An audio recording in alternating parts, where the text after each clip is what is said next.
తెలుగు సాహిత్యాన్ని శాసించి దీవించి లాలించి ఈ సమాజాన్ని చైతన్యం చేసినటువంటి గొప్పైన కవి శ్రీ ఆయనే శ్రీరంగం శ్రీనివాసరావు వారి యొక్క కార్యక్రమాన్ని నిర్వహిస్తున్నాం.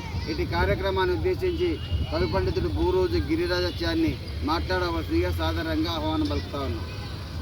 ఈరోజు తెలుగు సాహిత్యంలో పేరెన్నికగన్న కవి, మహాకవిగా కీర్తించబడ్డ శ్రీ అంటే శ్రీరంగం శ్రీనివాసరావు గారి జయంతి కార్యక్రమాన్ని నిర్వహిస్తున్న ప్రియమిత్రులు రాజారాం ప్రకాష్ సార్ గారు, మరి అలాగే వనపర్తి జిల్లా వాల్మీకి సంఘ నాయకుడు మండ్ల దేవన్న నాయుడు గారు ఈ కార్యక్రమానికి ఇచ్చేసిన అందరికీ స్వాగతం పలుకుతూ, తెలుగు సాహిత్య దశ దిశను మార్చిన మహాకవి శ్రీ గారు, ఆయన మహాప్రస్థానం ప్రపంచవ్యాప్తంగా గుర్తింపు పొందిన గొప్ప కావ్యం.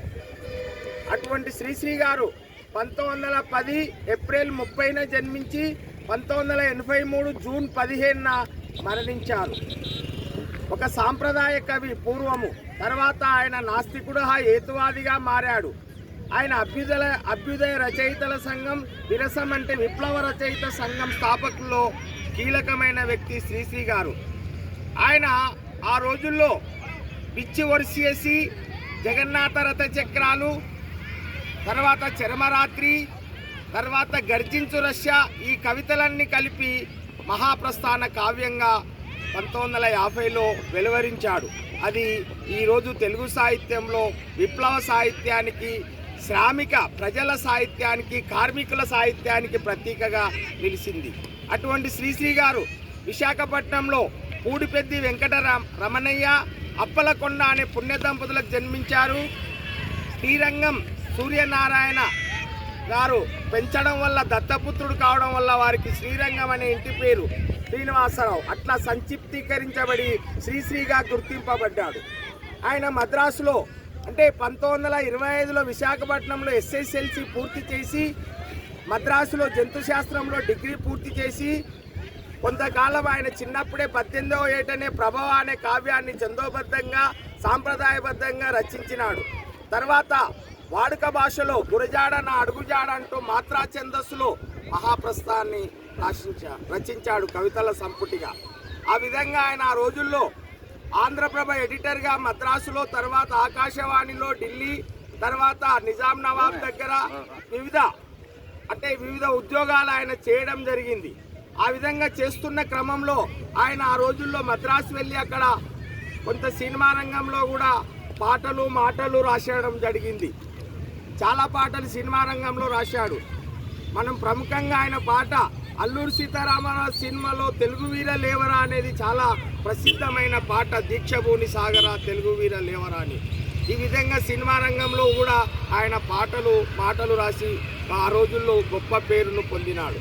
అటువంటి శ్రీ గారు మహాప్రస్థాన రచన కేంద్ర సాహిత్య అకాడమీ పొందింది. రాజ్యలక్ష్మి ఫౌండేషన్ అవార్డు కూడా వీరు పొందారు. ఆయన అంతవరకు అందరూ కావ్యాలను వ్యక్తులపైన, ప్రకృతిపైన రాస్తే ఆయన శ్రామికులపైన కావ్యాన్ని రాశాడు. శ్రామికుల జీవితాలపైన, కార్మికులపైన కావ్యాన్ని రాశాడు. కవిత్వానికి ఏ వస్తువైనా అర్హత ఉంటుందని కుక్కపిల్ల సబ్బుబిల్ల కాదేది కవిత కనర్హం అంటూ చెప్పాడు. ముంతాజ్ మహల్ ముక్కుపెడువెంత, తాజ్మహల్ నిర్మాణానికి రాళ్ళెత్తిన కూలీలు ఎవ్వరు, ఇట్లా శ్రామికులపైన కవిత్వం రాసిన మహాకవి. అందుకే వస్తున్నాయి జగన్నాథ రథచక్రాలు, పదండి ముందుకు పదండి తోసుకు అంటూ, అంటే కార్మికులను చైతన్యపరచడానికి. ఆయన సాహిత్యంలో విప్లవం ఉంది, మార్క్సిజం ఉంది అనేది ఆయన రాసినప్పుడు తెలియదు. తర్వాత మార్క్సిజానికి ఈయన సాహిత్యం వెన్నెముకైంది. ఆ విధంగా శ్రీ గారు ఆయన మొదట వెంకట రమణమ్మను పెళ్లి చేసుకుంటాడు. పిల్లలు లేకపోవడం వల్ల ఓ దత్తపుత్రికను తీసుకుంటాడు. తర్వాత రెండో భార్య సరోజని వివాహం చేసుకుంటే వాళ్ళకు నలుగురు, ఒక కుమార్తె, ముగ్గురు కుమార్తెలు, ఒక కుమారుడు ఉంటాడు. నిడుమోలు మాల ఆమె మద్రాసు హైకోర్టులో అయిన కూతురు న్యాయమూర్తిగా పనిచేసింది. ఈ విధంగా తెలుగు సాహిత్యంలో ఆయన ఎన్నో కవితా ఖండికలు, తర్వాత మహాప్రస్థానం, మరో ప్రస్థానం, ఖడ్గ సృష్టి, చర్మరాత్రి, సిప్రాలి, మన గురుజాడ, ఇట్లా చాలా కావ్యాలు వెలువరించాడు. కనుక శ్రీ సాహిత్యం అంటే ఈరోజు ప్రజలకు విప్లవ సాహిత్యానికి ప్రతీక, శ్రామిక జనానికి ప్రతీకగా ఉంటుంది. కనుక అటువంటి శ్రీశ్రీ గారు తెలుగు సాహిత్యంలో మహాకవి, విశ్వనాథ సత్యనారాయణకు సమకాలికరు, ఆరుద్ర గారు వీరి మేనల్లుడు. ఇట్లా శ్రీశ్రీ సాహిత్య చరిత్ర చెప్పాలంటే చాలా ఉంది. అటువంటి శ్రీశ్రీ గారు వనపర్తిలో కూడా ఆ రోజు వనపర్తి ఎమ్మెల్యే డాక్టర్ బాలకృష్ణయ్య గారు ఆ రోజుల్లో ఈయనను చర్మదశలో ఆర్థికంగా ఇబ్బంది పడుతుంటే ఈయన 83 జూన్ 15న మరణిస్తాడు. మరణించే ఒక 2-3 నెలల ముందు ఆయనను వనపర్తికి రప్పించి ఆయన ఒక సభ పెట్టి అప్పుడున్న ఈనాడు విలేకరి, స్వరాజ్యం సారు, సాహిత్యపరులు అందరూ కలిసి బాలకృష్ణయ్య గారి చేత సన్మానించబడి కొంత ఆర్థిక సాయం కూడా ఈ వనపర్తిలో చేయడం జరిగింది.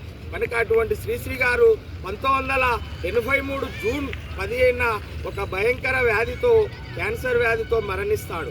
కనుక శ్రీశ్రీ శ్లేషకు తర్వాత చమత్కారానికి ప్రతీక. ఒకసారి ఆయన రైల్వే స్టేషన్లో ఉంటే ఒక మిత్రుడు ఊరికేనా అంటే ఊరికే అంటాడు, ఇట్లా చమత్కారంగా మాట్లాడడం. ఒకసారి మిత్రుడు వెంట హోటల్కి వెళ్తాడు, అట్లు చెప్పానా, అట్లున్నాయంటే అట్లే కానీ అంటాడు. అంటే హోటల్లో అట్లు అంటే ఇట్లాంటి ప్రాసలకు శ్రీశ్రీ అంటే ఆసు కవిత్వం చెప్పడంలో పండిన కవి అని చెప్పవచ్చు. కనుక ఈరోజు శ్రీశ్రీ సాహిత్యాన్ని చదువుకొని శ్రామిక జనాల వైపు మనం కూడా అడిగేసి వాళ్ళలో స్ఫూర్తి నింపాలని తెలియజేస్తూ ముగిస్తున్నాను. జోహార్ మహాకవి శ్రీశ్రీకి, జోహార్ జోహార్. జోహార్ మహాకవి శ్రీశ్రీకి. జోహార్ జోహార్. సాయుధం మహానీయుల ఆలోచన విధానాన్ని కొనసాగిస్తాం. ఫోటో తీసుకో బాబు, వెనకాల ఫోటో తీసుకో.